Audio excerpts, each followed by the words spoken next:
If I had known that agreeing to cat sit for my sister would end with me being chased down, if I had known that agreeing to cat sit for my sister would end with me being chased down the street by an angry, wig-wearing raccoon, I probably would have said no. But here we are. Let's rewind. My name's Ethan. I'm 29, and I'd like to believe I'm a responsible adult. I pay my bills. I show up to work, mostly, on time. I haven't accidentally set my apartment on fire in at least a year. So when my older sister Lena called me last Friday in a panic, asking me to watch her cat for one weekend, I figured, how hard could it be? Her cat, Sir Pounce, is not a cat. Sir Pounce is a demon in a fur coat, an escape artist, a menace, an agent of chaos. I should have known this when I walked into her house and found 3 different lost cat posters of Sir Pounce stuck to the fridge. He only runs away sometimes, Lena said breezily, tossing me the keys, and he only bites when he's scared, or hungry, or annoyed, or when it's a Tuesday. Or it's a Friday, I said. Yeah, so you're good. Probably. And then she left. For the first hour, everything seemed fine. Sir Pounce sat in the window glaring at me like he was plotting my murder, but whatever. Normal cat behavior. Then I made my first mistake. I turned my back for exactly 10 seconds to heat up a burrito. And Sir Pounce was gone. Now, I don't know if you've ever had to chase a furious howling cat down the street while holding a half-eaten burrito, but let me tell you, it's not a dignified experience. At some point, Sir Pounce vaulted over a fence and disappeared into someone's backyard. I was about to climb after him when a blood-curdling scream erupted from the other side. And that's when I saw it. A raccoon, a very large, very unimpressed raccoon, wearing a wig. I blinked. It blinked. Then the raccoon grabbed the wig off its head and threw it at me. I screamed. It screamed. Sir Pounce screamed from somewhere in the bushes. Then before I could process what was happening, the raccoon charged. So, now, I'm running down the street, dodging trash cans, clutching my burrito for dear life, while a furious raccoon in a wig is chasing me like I owe it money. I have no idea where Sir Pounce is. I have no idea how this is going to end. But one thing is very clear.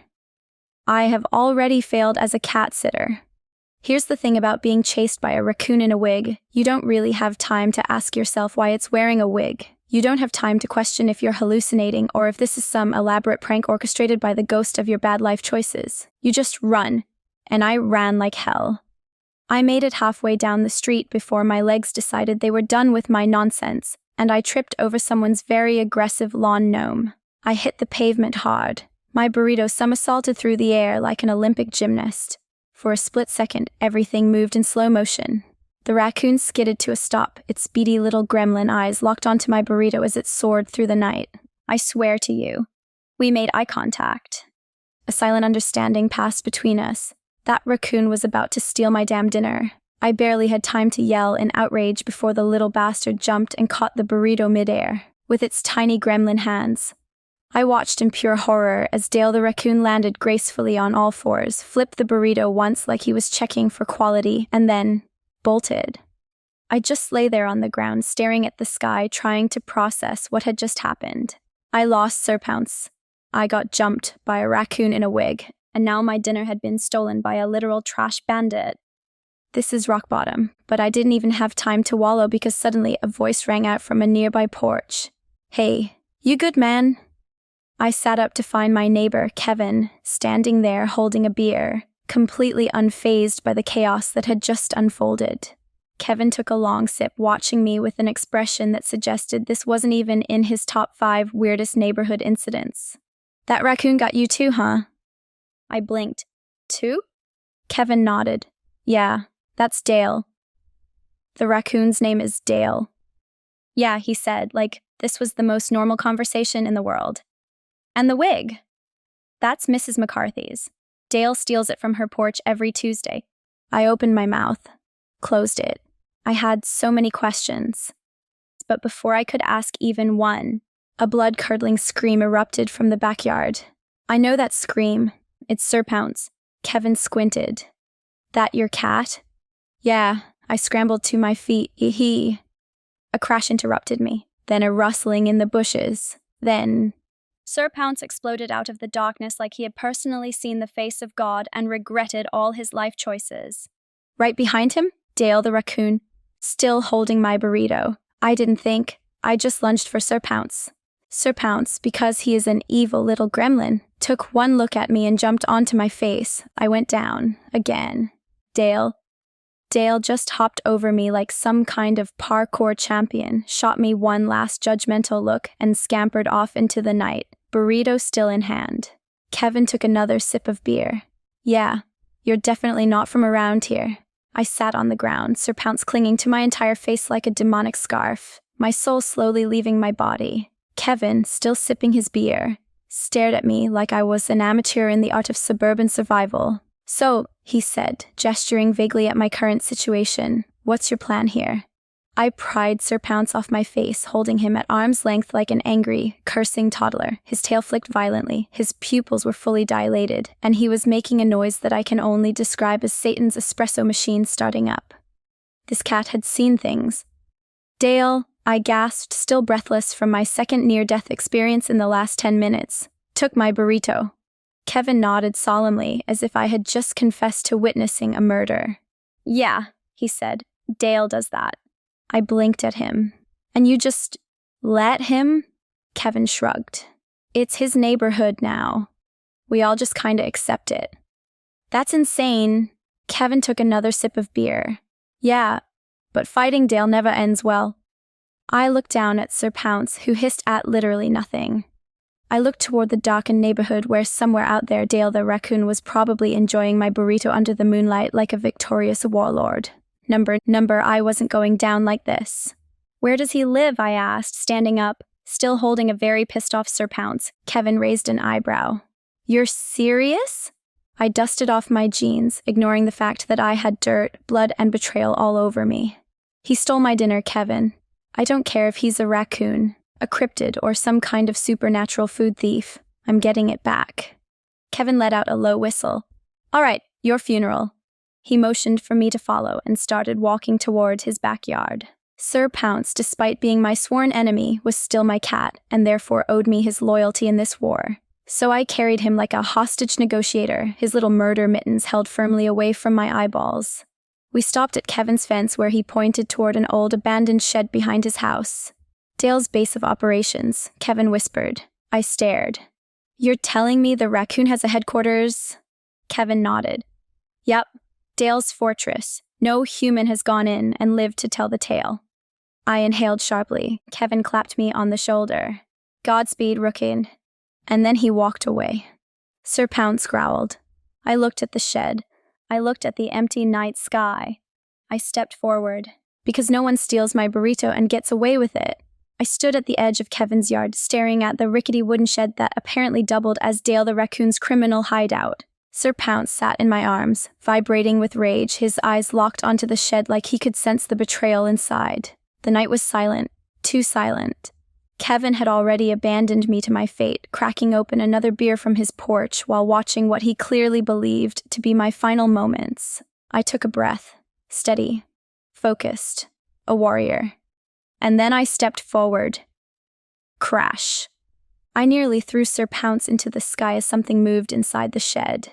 A shadow flickered past a broken window, and I swore I heard tiny, sinister laughter. The door was slightly open. I could smell my burrito. Slowly, carefully, I crept forward. My shoes crunched against the grass, my breathing shallow. Sir Pounce growled low in his throat, his tail flicking like a tiny whip. I reached the door. I nudged it open 1 inch. Inside, there was darkness. A nest of old blankets and garbage was piled in the corner. Some chewed-up takeout containers were stacked next to a stolen baby shoe. And there, sitting on a makeshift throne of stolen fast food wrappers, was Dale. He was even bigger up close. His thick ringed tail curled around his paws. His beady little eyes gleamed with intelligence. And in his tiny clawed hands, my burrito. We locked eyes. Sir Pounce let out a battle cry. Dale's ears flattened. The moment stretched tight. And then chaos.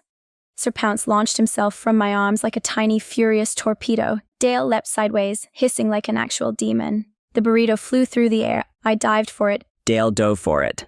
Sir Pounce dove for Dale. We collided in a tornado of fur claws and broken dreams. Trash flew everywhere. A bicycle horn went off for no reason. Something caught fire. I had one goal: get my burrito. I snatched it mid-air just as Dale's claws swiped past my face. I landed hard, rolling out of the shed and onto the grass, clutching my prize. Victory, sweet greasy victory. Dale stood in the doorway, seething. Sir Pounce stood beside me, tail fluffed to the size of a Christmas tree, his eyes locked on the enemy. It was over, or so I thought. Because that's when Dale screeched into the night, "Is aired," and suddenly, dozens of glowing eyes appeared in the darkness. I didn't breathe. Not because I was scared. Because Dale the Raccoon King had just summoned an army, and I was standing in their domain, holding their leader's stolen prize. Sir Pounce was bristling beside me, his tiny chest heaving with rage, tail fluffed to maximum volume. He was ready to die for this battle. Kevin, still on the porch, still drinking his beer, probably placing mental bets on whether I'd make it out alive. The moment stretched. A chorus of hissing filled the night. The shadows moved, and then, W-I-R. The first raccoon launched from the trees. I spun on instinct, swinging my burrito like a medieval weapon. The greasy projectile slammed into the attacker, sending him tumbling backward into the grass. Two more charged from the left. Sir Pounce met them midair, paws of fury unleashed. One raccoon screamed. The other turned and ran. I was so proud. And then I felt it. Claws. Digging into my hoodie. I turned just in time to see Dale himself, latched onto my shoulder like some kind of tiny furry warlord. He bared his yellowed, cursed teeth, and then he bit me. Now listen, I'm not proud of what happened next, but when a raccoon chomps your shoulder, you enter fight, or flight mode. And I fought. With one last desperate move, I did what no human should ever have to do. I shoved my half-eaten burrito directly into Dale's mouth. Time stopped. Dale froze. The other raccoons stopped hissing. Sir Pounce, mid-battle, paused mid-air as if sensing the balance of power had shifted. And then Dale chewed. His ears twitched. His beady eyes softened. He took another bite. Then another. Then like some deranged, garbage-fueled messiah, Dale lowered his paws and turned to his raccoon army. A silent understanding passed between them. The fight was over, not because I had won, not because Sir Pounce had achieved legendary status, but because I had given their king a taste of something greater than battle, a taste of the perfect burrito. Dale stepped back into the darkness, burrito in paw. One by one, his army melted into the night, leaving me and Sir Pounce victorious. I collapsed onto the grass, breathing hard, covered in scratches and betrayal. Sir Pounce hopped onto my chest, kneading my ribs with satisfaction. From the porch, Kevin clapped. Slow, sarcastic. "Didn't think you had it in you," he said, raising his beer in a toast. I flipped him off. Sir Pounce did too. Or at least, I like to think he did. I was injured, I was exhausted. And I was definitely getting rabies shots tomorrow. But I had won. And most importantly, Dale owed me now. And that meant I was officially under the protection of the Raccoon King, which, knowing my luck, was probably gonna come in handy sooner than I thought.